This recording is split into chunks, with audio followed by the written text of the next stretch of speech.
Hello students, welcome to all of you on my YouTube channel Physics with AK Sharma, and today we will discuss about the projectile motion.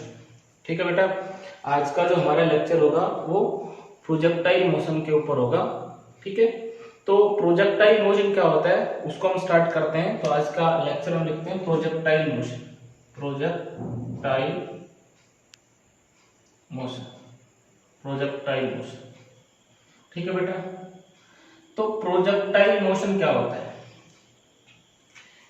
कोई भी object जो कुछ initial velocity के साथ horizontal direction में throw करते हैं और moves under the effect of gravity alone without being propelled any engine और फ्यूल, उस ऑब्जेक्ट को हम प्रोजेक्टाइल बोलते हैं. क्या बोलते हैं? उस ऑब्जेक्ट को हम क्या बोलते हैं? प्रोजेक्टाइल. या प्रोजेक्टाइल मोशन को हम बोल सकते हैं मोशन इन प्लेन. कोई भी ऑब्जेक्ट जो एक प्लेन के अंदर मोशन कर रहा हो उसको हम उसके मोशन को हम प्रोजेक्टाइल मोशन बोलते हैं. क्या बोलते हैं? Projectile motion. अब प्लेन के अंदर हमारे पास दो कोऑर्डिनेट होते हैं. मान लो देखो हमारे पास ये एक बॉल है, इसको जब नीचे से ऊपर की तरफ फेंका, ऊपर से नीचे की तरफ फेंका, ये मान लो हमारे पास ये बॉल है, इसको नीचे से ऊपर की तरफ फेंका. ठीक है, कुछ वेलोसिटी के साथ, तो ये इधर जाएगी, ऊपर जाएगी इस तरह से, यहां तक आएगी और यहां करके फिर इसका मोशन नीचे की तरफ. ठीक है, तो ये इसका मोशन किस डायरेक्शन में है? इसका मोशन एक स्ट्रेट लाइन के अंदर, एक लाइन के अंदर. तो ऐसे मोशन को हम क्या बोलते हैं? Linear motion. और ये कौन सी डायरेक्शन? Vertical direction. ठीक है, लेकिन अगर इस ऑब्जेक्ट को हम यहां ऐसे फेंकते, इधर ऐसे फेंकते, तो कैसे मूव करता? इस तरह से मूव करता. ये इधर जाता, फिर इधर जाता, इधर जाता, फिर इधर जाता और फिर नीचे ग्राउंड के साथ टकराता. ठीक है, तो कोई भी ऑब्जेक्ट जो अपवर्ड डायरेक्शन में थ्रो किया गया हो other than vertical direction, vertical direction को छोड़ करके और किसी भी डायरेक्शन के अंदर हम किसी ऑब्जेक्ट को थ्रो करते हैं तो उसका मोशन प्रोजेक्टाइल मोशन होता है. क्या होता है? प्रोजेक्टाइल. तो हम अगर डेफिनेशन लिखना चाहें प्रोजेक्टाइल मोशन की कि एक्चुअल में प्रोजेक्टाइल मोशन होता क्या है, तो हम यहां पे लिख सकते हैं सिंपली कि कोई भी ऑब्जेक्ट जो एक प्लेन के अंदर मूव करता है, यानी कि जिसके मोशन को डिस्क्राइब करने के लिए हमें दो कोऑर्डिनेट्स की जरूरत पड़ती है, तो उसके मोशन को प्रोजेक्टाइल मोशन बोलते हैं. यहां पे हम लिख सकते हैं the projectile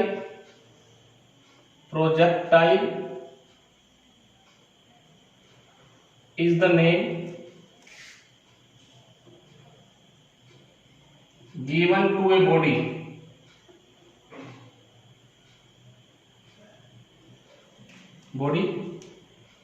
thrown which is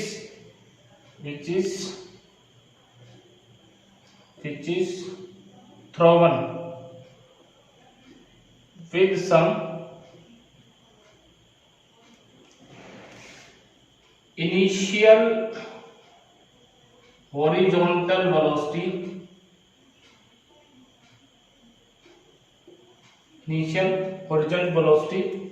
and moves under the effect of gravity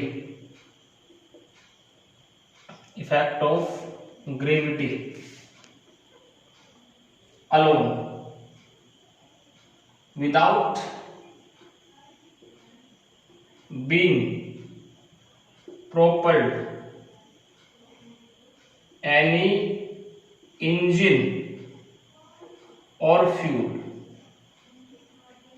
ठीक है, तो प्रोजेक्टाइल उस ऑब्जेक्ट का नाम है, उस बॉडी का नाम है जो कुछ हॉरिजॉन्टल इनिशियल वेलोसिटी के साथ फेंकी गई हो और वो moves under the effect of gravity. किसके इफेक्ट के अंदर मूव करती है? ग्रेविटी के इफेक्ट के अंदर. किसके? ग्रेविटी के. ठीक है, जो बिना इंजन और बिना फ्यूल के प्रोपल्ड की गई, तो उसके मोशन को हम क्या बोलते हैं? प्रोजेक्टाइल मोशन बोलते हैं. ठीक है, projectile motion is the motion in plane. Motion in plane, क्योंकि प्रोजेक्टाइल के मोशन को डिस्क्राइब करने के लिए हमें दो कोऑर्डिनेट्स की जरूरत पड़ती है. कितने कोऑर्डिनेट्स की? दो कोऑर्डिनेट्स की जरूरत पड़ती है. ठीक है, तो इसलिए इसको मोशन इन प्लेन भी बोलते हैं। जैसे फॉर एग्जांपल बहुत सारे एग्जांपल हम डेली लाइफ के अंदर देखते हैं। मान लो मैं यहां पे खड़ा हूं, मल्टी स्टोरी बिल्डिंग है, इस बिल्डिंग के टॉप पे खड़ा हूं, यहां से मैंने एक पत्थर फेंक दिया इधर, तो ये पत्थर इस तरह से आकर के ग्राउंड के साथ टकराएगा। ठीक है, ये कुछ इनिशियल वेलोसिटी दी मैंने u। ठीक है, ये ऑब्जेक्ट यहाँ पहुंचेगा, यहाँ पहुंचेगा, यहाँ पहुंचेगा, यहाँ ऐसे मूव करता हुआ और लास्ट में इसके साथ टकराएगा। ठीक है, तो जब भी कोई ऑब्जेक्ट प्लेन के अंदर मूव करता है तो उसके पास उसके दो कोऑर्डिनेट्स चेंज होते हैं। कितने कोऑर्डिनेट? दो। मान लो इसको x मान ले, इसको y मान ले, ये हॉरिजॉन्टल डायरेक्शन हॉरिजॉन्टल और ये कौन सा? वर्टिकल। तो दो डायरेक्शन में मोशन होगा, हॉरिजॉन्टल में और वर्टिकल। मान लो t टाइम के बाद ऑब्जेक्ट यहां पहुंच गया, इधर वेलोसिटी दिस इज vy और इधर वेलोसिटी दिस इज vx और ये इसकी क्या है? This is resultant velocity v। ठीक है, रिजल्टेंट वेलोसिटी। यहां पे इस P पॉइंट के ऊपर इसके दो कोऑर्डिनेट होंगे x और y। तो जब यहां से चला तो y डायरेक्शन में कितना डिस्टेंस ट्रेवल किया? तो y डायरेक्शन में ये डिस्टेंस ट्रेवल करेगा y डायरेक्शन में, और x डायरेक्शन में कितना डिस्टेंस ट्रेवल किया? ये x डायरेक्शन का डिस्टेंस हो गया। ठीक है, तो यहां पे y डायरेक्शन में कितना नीचे आया या वर्टिकल डायरेक्शन में कितना नीचे आया? y सेंटीमीटर, और हॉरिजॉन्टल डायरेक्शन में कितना डिस्टेंस, कितनी दूर पहुंच गया? ये यहां पे x। ठीक है, तो हाँ, इसी तरह से इसकी वर्टिकल डायरेक्शन में भी वेलोसिटी होगी और हॉरिजॉन्टल डायरेक्शन में भी वेलोसिटी होगी। दोनों डायरेक्शन में क्या होगी? वेलोसिटी होगी। फॉर एग्जांपल हम दे सकते हैं ए बुलेट फायर्ड फ्रॉम गन से जब बुलेट फायर करते हैं तो बुलेट पहले सीधी जाती इस तरह से और फिर वेलोसिटी धीरे धीरे कम और नीचे गिर जाएगी। ठीक है, a stone thrown from a window. दूसरा एग्जांपल हम बता सकते हैं, a stone thrown from the window. Window से कोई पत्थर हमने फेंक दिया तो उस केस में भी वो इसी तरह के मोशन को डिस्क्राइब करेगा। या एक बम रिलीज फ्रॉम द एरोप्लेन, कोई भी बम, एरोप्लेन इस तरह से मूव कर रहा है और उससे बम रिलीज करते हैं तो उसका मोशन भी कैसा होगा? उसका मोशन भी प्रोजेक्टाइल मोशन होगा। कैसा मोशन होगा? Projectile motion. ठीक है, तो ये प्रोजेक्टाइल मोशन होता है। ठीक है, और प्रोजेक्टाइल मोशन के अंदर जो ऑब्जेक्ट होता है moves under the effect of two independent velocity, यानी कि यहाँ पे x डायरेक्शन में भी वेलोसिटी होगी और y डायरेक्शन में भी वेलोसिटी होगी। ठीक है, और ये वेलोसिटी एक दूसरे पे इंडिपेंडेंट होती है। x की y को इफेक्ट नहीं करती और y की x को इफेक्ट नहीं करती, इंडिपेंडेंट होती है। ये इनकी रिजल्टेंट वेलोसिटी। तो रिजल्टेंट की मैग्नीट्यूड हम निकालते हैं, कैसे निकालते हैं? v is equal to under root vx square plus vy square, ऐसे निकाल सकते हैं। और यहां पे ये डिस्टेंस कितना है? तो r is equal to r का magnitude under root x square plus y square. इस तरह से टोटल कितना डिस्टेंस ट्रेवल करेगा वो हम निकाल सकते हैं, r इसका पोजीशन कोऑर्डिनेट। ठीक है, तो इस तरह से हम प्रोजेक्टाइल मोशन की स्टडी करेंगे कि उसमें जब भी हम प्रोजेक्टाइल मोशन के बारे में पढ़ेंगे तो जब भी प्रोजेक्टाइल किसी भी पोजीशन पे होगा तो उसके पास दो वेलोसिटी होंगी, एक x डायरेक्शन में और एक y डायरेक्शन में, और उन दोनों का रिजल्टेंट हमें नेट वेलोसिटी देगा। ये नेट वेलोसिटी जो है वो इन दोनों के रिजल्टेंट के कारण आएगी। ठीक है, इसी तरह से जो पोजीशन है इस ऑब्जेक्ट की पोजीशन है वो x कोऑर्डिनेट और y कोऑर्डिनेट दोनों मिलकर के उसकी पोजीशन को डिस्क्राइब करेंगे और ये हम उसकी पोजीशन निकाल सकते हैं इस तरह से। ठीक है बेटा, तो this is motion in plane. अब यहाँ पे एक चीज हम देखें, जब भी प्रोजेक्टाइल जिस तरह का पाथ ट्रेवल करता है उसको ट्रेजेक्टरी बोलते हैं। Trajectory, trajectory. ट्रेजेक्ट्री क्या होती है बेटा? जो पाथ प्रोजेक्टाइल ट्रेवल करता है उसको हम ट्रेजेक्ट्री बोलते हैं। प्रोजेक्टाइल मोशन में उस पाथ को ही क्या बोलते हैं? Trajectory. Path of the projectile, ठीक है, ड्यूरिंग इट्स मोशन।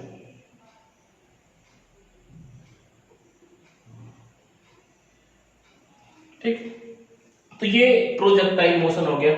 अब इसमें दो चीजें हम देखेंगे, क्या कुछ चीजें जो प्रोजेक्टाइल मोशन जब हम पढ़ते हैं तो उसकी स्टडी के लिए बहुत ही इंपॉर्टेंट है। पहली चीज तो क्या कि जो हॉरिजॉन्टल डायरेक्शन में, जो हॉरिजॉन्टल डायरेक्शन है, देखो दो डायरेक्शन है, एक वर्टिकल डायरेक्शन, एक हॉरिजॉन्टल डायरेक्शन, ठीक है। तो हॉरिजॉन्टल डायरेक्शन में वेलोसिटी क्या रहेगी? कांस्टेंट रहेगी। क्या रहेगी? कांस्टेंट, ठीक है। वेलोसिटी कब चेंज होगी? जब एक्सेलरेशन होगा। और एक्सेलरेशन कब होगा? जब फोर्स लगेगी। जब क्या लगेगी? फोर्स। तो क्या हॉरिजॉन्टल डायरेक्शन में कोई फोर्स लग रही है? जब यहां से हमने इसको यहां से फेंक दिया, उसके बाद क्या इसके हॉरिजॉन्टल डायरेक्शन में कोई इसको आगे पुश करने वाला है? नहीं। या फिर इसको रोकने वाला, रिटार्ड करने वाला है? नहीं। तो हॉरिजॉन्टल डायरेक्शन में जो वेलोसिटी होती है वो क्या रहती है? कांस्टेंट। हाँ, वर्टिकल डायरेक्शन में वेलोसिटी लगातार चेंज होती है। यहां पे वर्टिकल डायरेक्शन में वेलोसिटी कितनी? 0।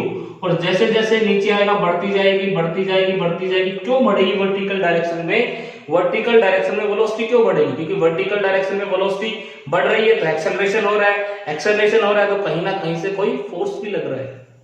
और वर्टिकल डायरेक्शन में कौन फोर्स लगा रहा है? तो हमने क्या बताया कि वर्टिकल डायरेक्शन में जब भी कोई ऑब्जेक्ट फ्रीली फॉल होता है तो उसके ऊपर कौन काम करता है? ग्रेविटी।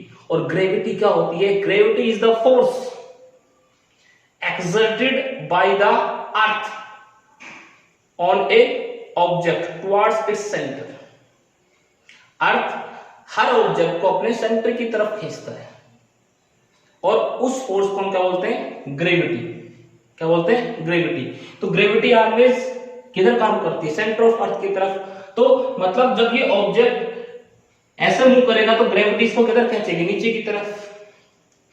नीचे की तरफ, नीचे की तरफ खींचेगी तो क्या होगा? इसमें वर्टिकल डायरेक्शन में एक्सेलरेशन होगा। वर्टिकल डायरेक्शन में फोर्स लग रही है तो ये यहां पे इसकी वेलोसिटी वर्टिकल डायरेक्शन में 0, और जैसे जैसे नीचे आएगा तो ये Vy बढ़ता जाएगा, Vy क्या हो जाएगा? बढ़ता जाएगा। और यहाँ पे वेलोसिटी मैक्सिमम, यहाँ पे वेलोसिटी मैक्सिमम वेलोसिटी के साथ टकराएगा।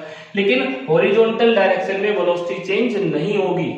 तो यहाँ पे हम लिख देते हैं प्रोजेक्टाइल मोशन के अंदर कुछ टर्म्स और कंडीशन क्या रहेंगे हमारे पास कि जो ऑब्जेक्ट है in projectile motion,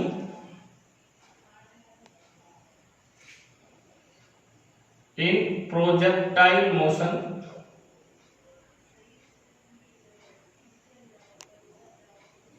the object moves under the effect of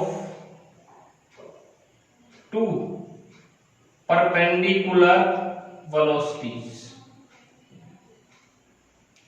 ठीक है, दो परपेंडिकुलर वेलोसिटीज के इफेक्ट के अंदर मूव करेगा। एक तो किधर?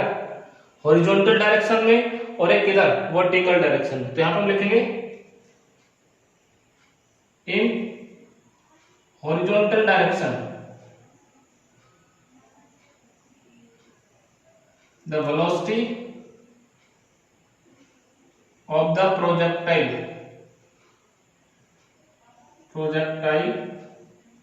is constant। कैसी रहेगी? कांस्टेंट रहेगी। जो Vx है वो क्या रहेगा? u के बराबर कांस्टेंट रहेगा। यानी कि यहां हमने इसको u से छोड़ा था तो यहां भी u मिलेगा। यहां जब चले जाएंगे तो यहां भी इसकी वेलोसिटी Vx कितना होगा? u होगा। यहां भी जो वेलोसिटी है वो भी कितना रहेगी? Vx u के बराबर रहेगी। हर जब तक टकराएगा तब तक इसका हॉरिजॉन्टल डायरेक्शन में वेलोसिटी u रहेगा। यहां पे एक फोर्स काम करता है, कौन सा? Air resistance. जब कोई चीज आगे की तरफ बढ़ती, इस तरह से कोई चीज हवा में ऐसे जाती है तो रेजिस्टेंस, ए रेजिस्टेंस उसके ऊपर काम करता है, ठीक है, इस डायरेक्शन में ए रेजिस्टेंस लगता है। लेकिन हम क्या मान करके चलते हैं कि ए रेजिस्टेंस जो अपोज करेगा वो बहुत कम है, उसको नेग्लिजिबल मान लेते हैं। क्या मान लेते हैं? नेग्लिजिबल। उसके कारण जो इफेक्ट पड़ेगा वो नेग्लिजिबल। तो ए रेजिस्टेंस को हम क्या मानते हैं? Negligible. A resistance is negligible. क्या मानेंगे? नेग्लिजिबल, ठीक है। तो इस डायरेक्शन में, हॉरिजॉन्टल डायरेक्शन में वेलोसिटी क्या रहेगी? कांस्टेंट रहेगी। तो हॉरिजॉन्टल डायरेक्शन में एक्सेलरेशन भी क्या होगा? तो यहां पे लिख सकता है so acceleration of the projectile in horizontal direction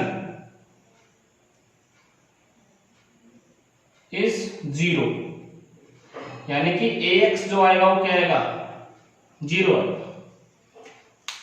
acceleration के भी दो कंपोनेंट होंगे, एक हॉरिजॉन्टल डायरेक्शन और एक वर्टिकल डायरेक्शन में। लेकिन हॉरिजॉन्टल डायरेक्शन में तो वेलोसिटी चेंज हो ही नहीं रही है, तो हॉरिजॉन्टल डायरेक्शन में वेलोसिटी चेंज नहीं हो रही है, तो हॉरिजॉन्टल डायरेक्शन में जो एक्सेलरेशन का कंपोनेंट होगा वो क्या आएगा? 0, क्योंकि कोई फोर्स नहीं लग रहा हॉरिजॉन्टल डायरेक्शन में, फोर्स नहीं लग रहा था, एक्सेलरेशन नहीं हो रहा, एक्सेलरेशन नहीं हो रहा तो वेलोसिटी चेंज नहीं हो रही, ठीक है।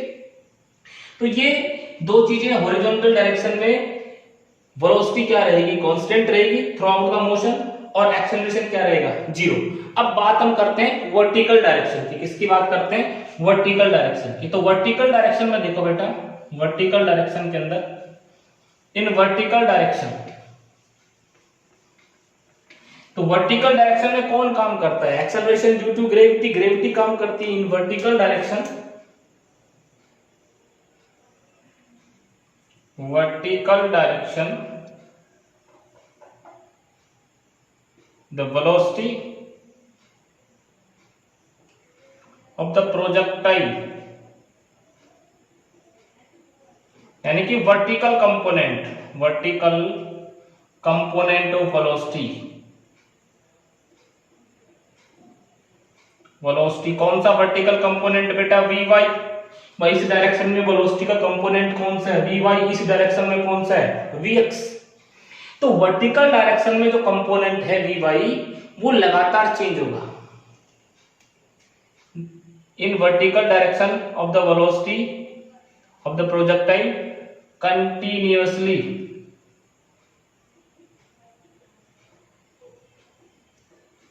चेंजिंग ड्यू टू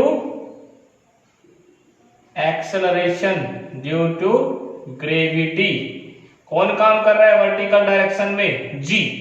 जब जी फोर्स लगाएगा तो लगातार वर्टिकल डायरेक्शन का कंपोनेंट चेंज होगा। तो यहां पे इनिशियल वेलोसिटी क्या रहेगी वर्टिकल कंपोनेंट में? जब हम देखेंगे इनिशियल वेलोसिटी यानी कि वी वाई, यहां पे क्या रहेगी? 0, यानी कि हम लिख सकते हैं U Y is equal to 0। जब इनिशियल वेलोसिटी वर्टिकल डायरेक्शन में क्या रहेगी? 0 रहेगी।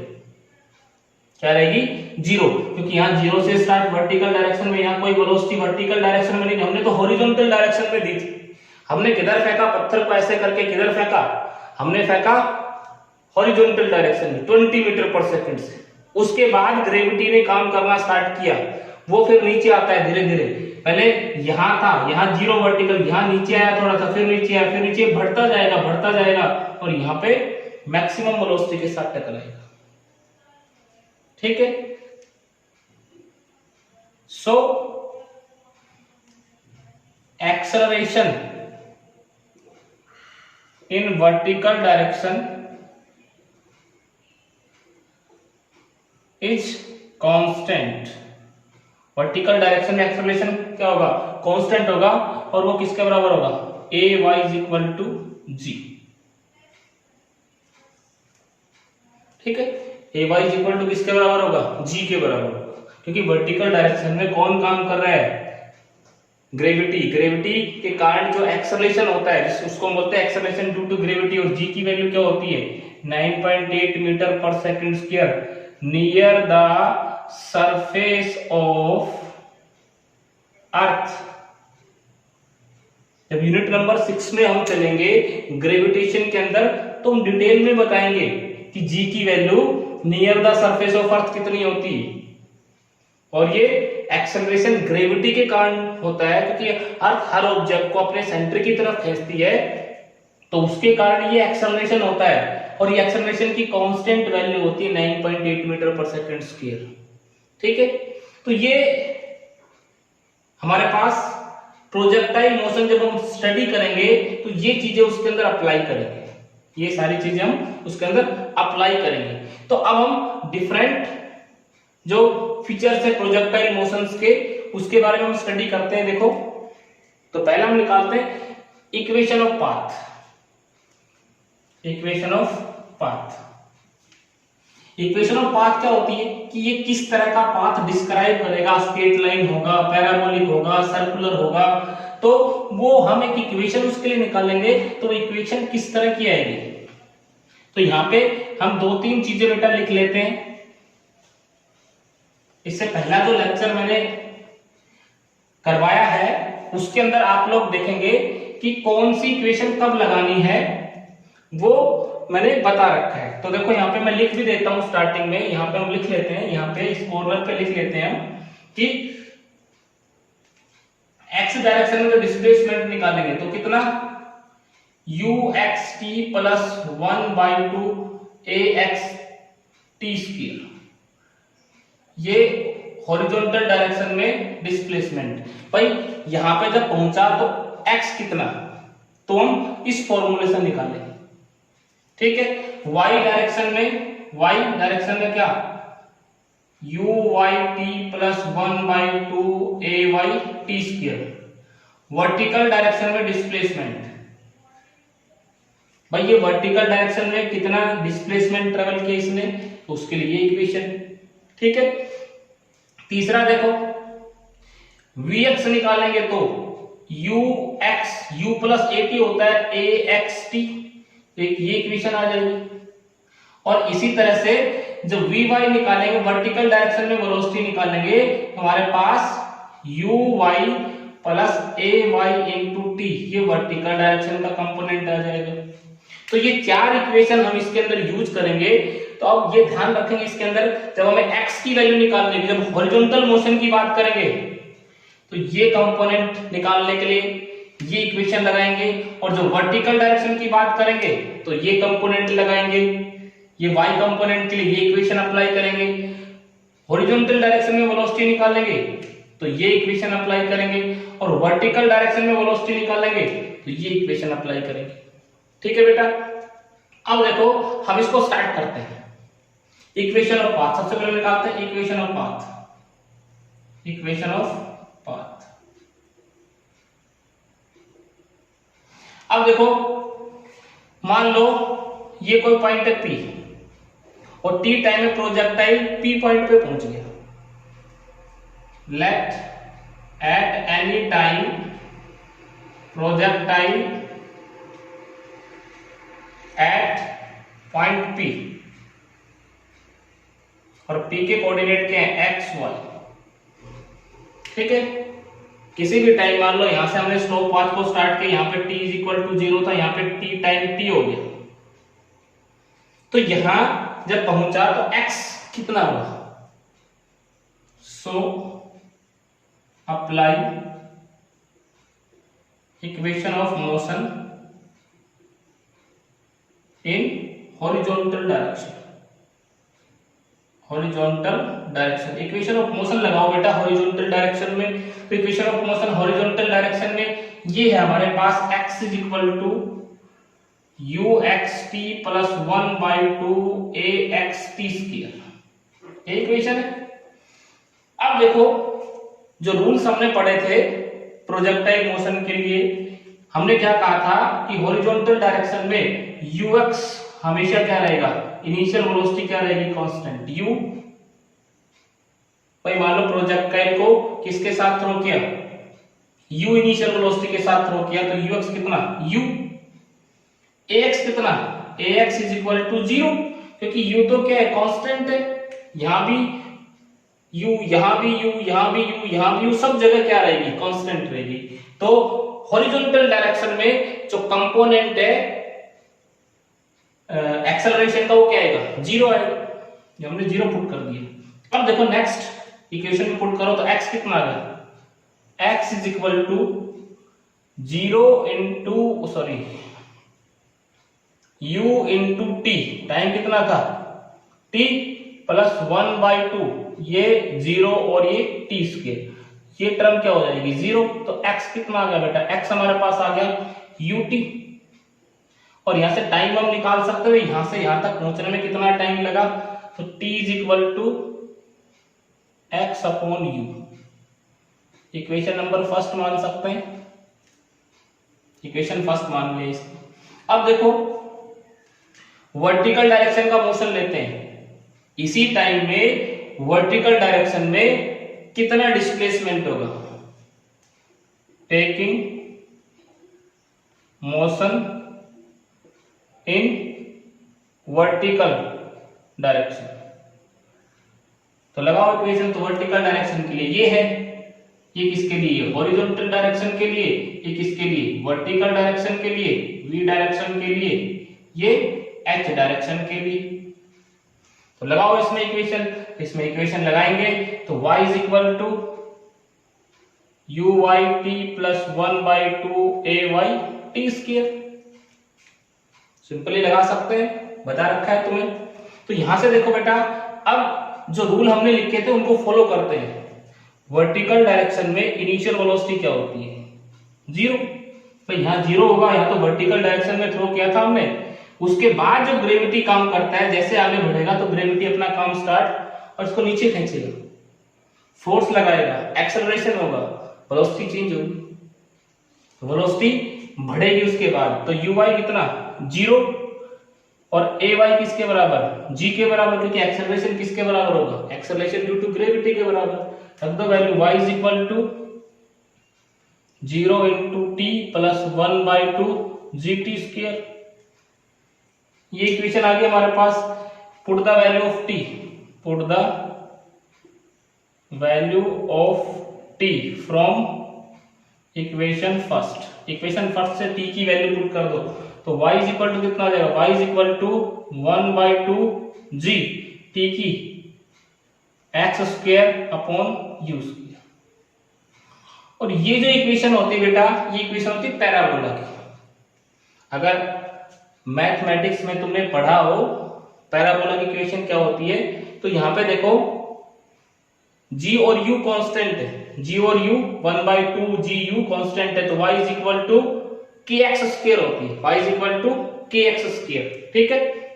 तो यहां पे देखो this is equation of parabola, यहां पे लिख देता हूं, this is the equation of parabola, this is equation of parabola. Mathematics में पढ़ोगे पैराबोला, इस तरह का पाथ जो होता है पैराबोला का होता है।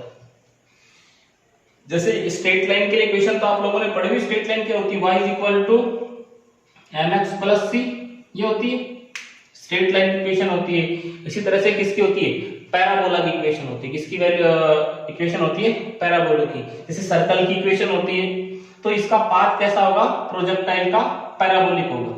तो हम यहां से बता सकते हैं कि हमारा जो प्रोजेक्टाइल होगा उसका पाथ कैसा होगा, पैराबोलिक होगा।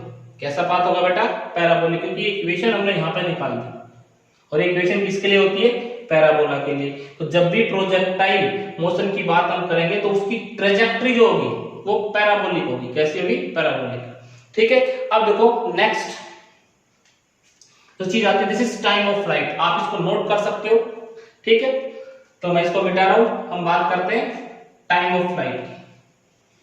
टाइम ऑफ फ्लाइट क्या होता है, नाम से पता चल रहा है टाइम ऑफ फ्लाइट, वो टाइम जितने टाइम के लिए प्रोजेक्टाइल किसमें, फ्लाइट के अंदर, इसके अंदर है फ्लाइट, यानी कि एयर के अंदर जितना टाइम के लिए ऑब्जेक्ट किसमें रहेगा, एयर के अंदर रहेगा, उस टाइम को हम बोलेंगे टाइम ऑफ फ्लाइट।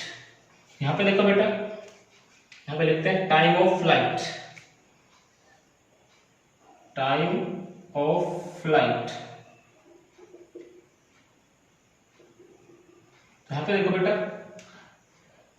ये मान लो पॉइंट ओ, ये ए मान लो, ये ओ मान लो, ये बी, कितने टाइम के रहेगा, ए से बी तक के टाइम के लिए, ए से बी तक जो टाइम लगेगा उस टाइम के लिए ऑब्जेक्ट किस में रहेगा, एयर के अंदर, और जितने टाइम के लिए ऑब्जेक्ट एयर में रहेगा उसी को टाइम ऑफ फ्लाइट बोलते हैं। नाम से पता चल रहा है, the time during which projectile in air, और फ्लाइट लिख सकते हैं, ठीक है, is known as time of flight. उस टाइम को हम क्या बोलते हैं, टाइम ऑफ फ्लाइट, ठीक है। तो अब निकाल सकते हैं time of flight, it is denoted by T, denoted by capital T. Capital T क्यों, क्योंकि इसके बीच का जो टाइम उसको स्मॉल टी से डिनोट करेंगे। यहां हमने टाइम किसको डिनोट किया, टी से, लेकिन ये यहां से यहां तक कैपिटल टी की जब भी बात आएगी तो हमें पता लग जाएगा भाई जहां से हमने इसको फेंका था और जब ये जमीन पे टकराया वहां तक का टाइम है, वहां तक का जहां से हमने इसको फेंका था और जब ये जमीन के साथ टकराया उसके बीच का टाइम है टाइम ऑफ फ्लाइट, ठीक है। यहां पे हम निकाल सकते हैं, निकाल लो इसको टाइम ऑफ फ्लाइट को। तो टाइम ऑफ फ्लाइट को हम कैलकुलेट करते हैं, तो टेकिंग, तो यहां कोई भी इक्वेशन लगा सकते हो, टेकिंग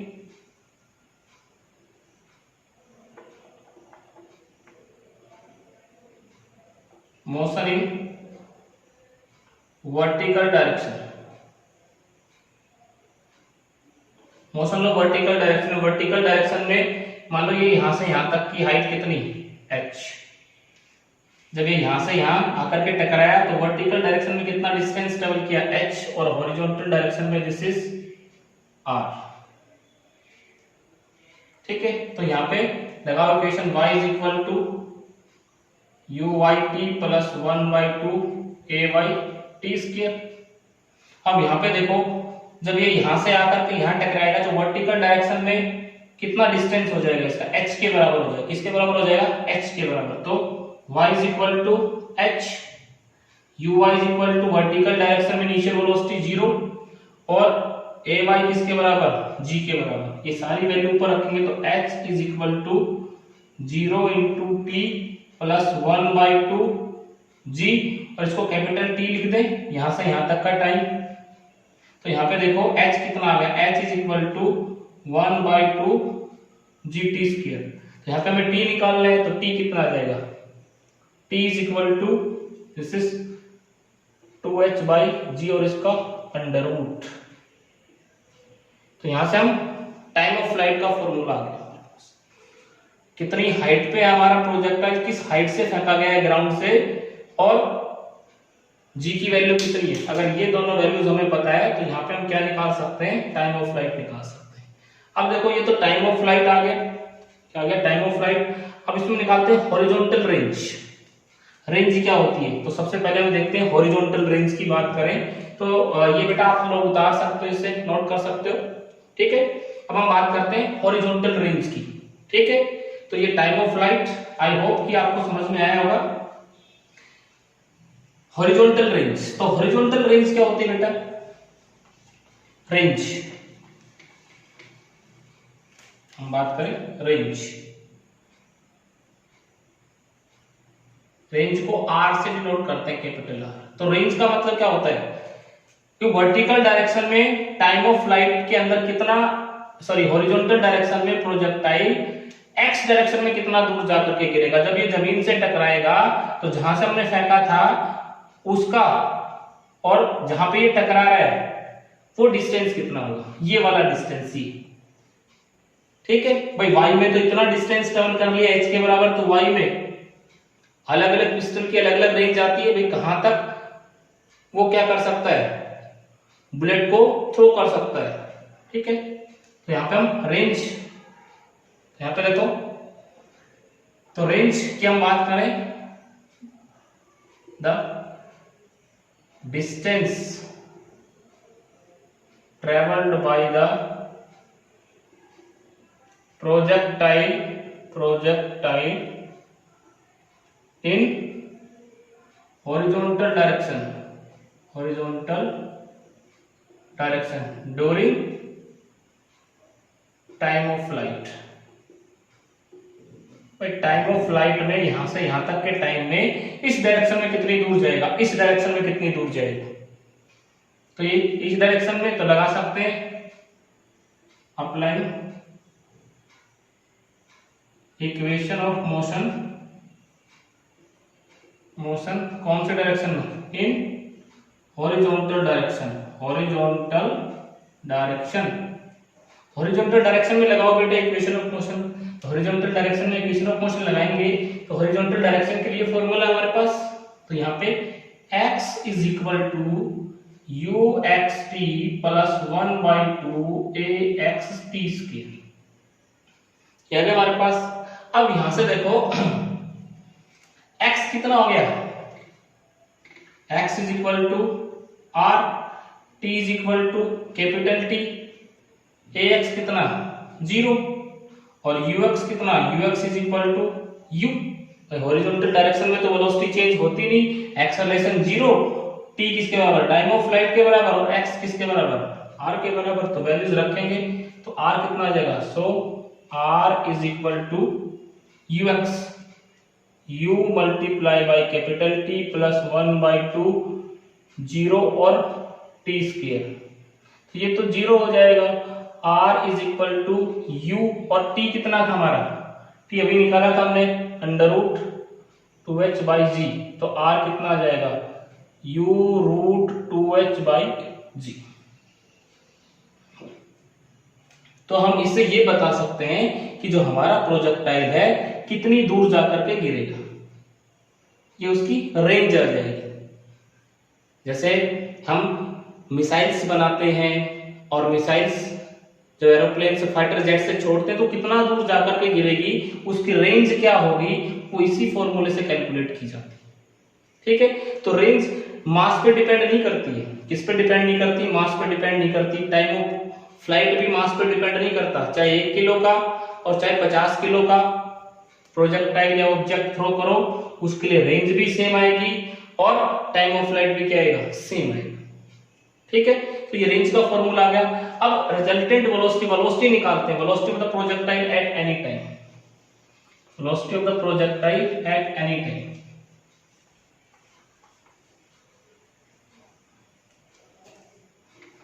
किसी भी time velocity of the projectile eight any time, किसी भी टाइम अगर वेलोसिटी निकालनी है प्रोजेक्टाइल की तो उसको हम कैसे कैलकुलेट कर सकते हैं। तो मान लो इसी टाइम हमें ये पता है v कितना होगा, रिजल्टेंट वेलोसिटी कितनी है, तो रिजल्टेंट वेलोसिटी किससे दी जाती है, v is equal to under root vx square plus vy square. हमें vx कंपोनेंट पता हो इसका, इस पॉइंट के ऊपर vy कंपोनेंट पता हो, तो इस तरह से हम इसका रिजल्टेंट निकाल सकते हैं। ठीक है, तो यहाँ पे हम निकाल सकते हैं, बेटा निकाल लो इसका। सो vx इज इक्वल टू कितना होता है, ux plus ax into t। भाई यहाँ पे टाइम कितना, t के बराबर, इनिशियल वेलोसिटी कितनी, u के बराबर, ax कितना 0, हॉरिजॉन्टल डायरेक्शन में एक्सेलरेशन 0, तो हम vx लिख सकते हैं ux, तो u के बराबर प्लस 0 इंटू t, तो vx कितना आ गया हमारे पास, u के बराबर आ गया। ठीक है, इसको इक्वेशन फर्स्ट मान लेते हैं। इसी तरह से वर्टिकल डायरेक्शन में लगाओ, so vy is equal to uy plus ay into T, vy is equal to ये 0 और वर्टिकल डायरेक्शन में इनिशियल वेलोसिटी कितनी होती है, 0 होती है, प्लस g इंटू टी, तो vy कितना आ गया, vy is equal to GT रखो value. So V is equal to under root, magnitude निकाल रहे हैं इसका, V under root U square plus GT square. ये फॉर्मूला आ गया किसी भी टाइम वेलोसिटी निकालने का। हम बता सकते हैं इस पॉइंट पे वेलोसिटी कितनी होगी, इस पॉइंट पे कितनी होगी, इस पॉइंट पे कितनी होगी, इस फॉर्मूले से। इनिशियल वेलोसिटी कितनी है, g की वैल्यू, और यहाँ पे टाइम कितना था, इस फॉर्मूले को यूज करके हम उसकी वेलोसिटी बता सकते हैं 2 सेकंड बाद, 3 सेकंड बाद, 1 सेकंड बाद, 5 सेकंड बाद कि प्रोजेक्टाइल की वेलोसिटी कितनी होगी। हम इसमें क्या बता सकते हैं, इसमें डायरेक्शन भी बता सकते हैं। तो यहाँ पे देखो, अगर यहाँ पे एक पैरेललोग्राम हम बना लें, दिस इज, ये पैरेललोग्राम हमने बना लिया, दिस इज लाइक दैट, ठीक है, और ये x डायरेक्शन के साथ कितना बीटा एंगल बना रही है, रिजल्टेंट वेलोसिटी हॉरिजॉन्टल के साथ कितना बीटा एंगल बना रही है। तो यहाँ पे tan बीटा निकाल सकते हैं। So tan beta is equal to P Q S T। तो यहाँ पे tan थीटा निकालो, तो tan किसके बराबर होता है, tan थीटा, ट्रिग्नोमेट्री यूज करेंगे थोड़ा सा, परपेंडिकुलर अपॉन बेस। तो परपेंडिकुलर क्या होगा हमारे पास, परपेंडिकुलर ये वाला परपेंडिकुलर क्या है, Vy। तो ये जितना Vy, ये Vy, तो ये भी क्या Vy। देखो मैं यहाँ बना रहा हूँ एक कंपोनेंट, ये हमारा V, this is Vx, this is Vy, ये एंगल कितना बीटा, इधर ये वेलोसिटी। तो यहाँ पे हमें क्या निकालना है, यहाँ पे ये Vy, तो ये भी क्या होगा Vy, और ये Vx, तो ये भी क्या होगा Vx। यहाँ पे हम क्या निकाल सकते हैं, हम यहाँ पे tan बीटा निकाल सकते हैं, tan beta perpendicular Vy upon Px। तो tan बीटा कितना आ जाएगा, tan beta is equal to Vy upon Px। तो यहाँ पे हम क्या कर सकते हैं, हम ये बता सकते हैं कि इसकी जो वेलोसिटी है प्रोजेक्टाइल की, वो हॉरिजॉन्टल के साथ कितने एंगल पे होगी वो भी हम बता सकते हैं, साथ में उसका मैग्नीट्यूड भी बता सकते हैं। ठीक है बेटा, तो ये तो था प्रोजेक्टाइल मोशन का, जब भी कोई ऑब्जेक्ट किसी हाइट से थ्रो किया गया हो। अब उसके बाद आता है कि जब भी कोई प्रोजेक्टाइल एंगुलर प्रोजेक्शन के साथ फेंका गया है। ये तो वो कंडीशन है कि हम किसी बस में बैठे और बस से एक पत्थर फेंक दिया, किसी मल्टी स्टोरी बिल्डिंग पे खड़े हैं, वहां से एक पत्थर फेंक दिया, ठीक है, तो उसके लिए फॉर्मूले हम अप्लाई कर सकते हैं। दूसरा, जब एक बैट्समैन बॉल को हिट करता है, बैट से जब टकरा करके बॉल मूव करती है तो कैसा मोशन होता है, सिक्सर लगा, किसी ने सिक्सर लगाया तो बॉल का मोशन कैसा होगा, वो मोशन इस तरह का होगा। देखो आप ये सब नोट कर सकते हो बेटा। तो उसका मोशन जो होगा, ये मान लो फुटबॉल है, फुटबॉल की बात कर लेते हैं, किसी ने इसको किक किया इस तरह से, तो ये ऐसे जाकर कैसे गिरेगा, कहीं ना कहीं। तो ये मोशन भी कैसा, this is also a projectile motion, ठीक है। लेकिन यहाँ पे जो वेलोसिटी हमने दी वो कुछ एंगल के साथ दी, ये अलग अलग दूरी पे जाएगा, अलग अलग एंगल पे हम इसको हिट करेंगे। तो ये होता है प्रोजेक्टाइल विद एंगुलर प्रोजेक्शन। ये विदाउट एंगुलर प्रोजेक्शन था, तो projectile with angular projection more important than this topic.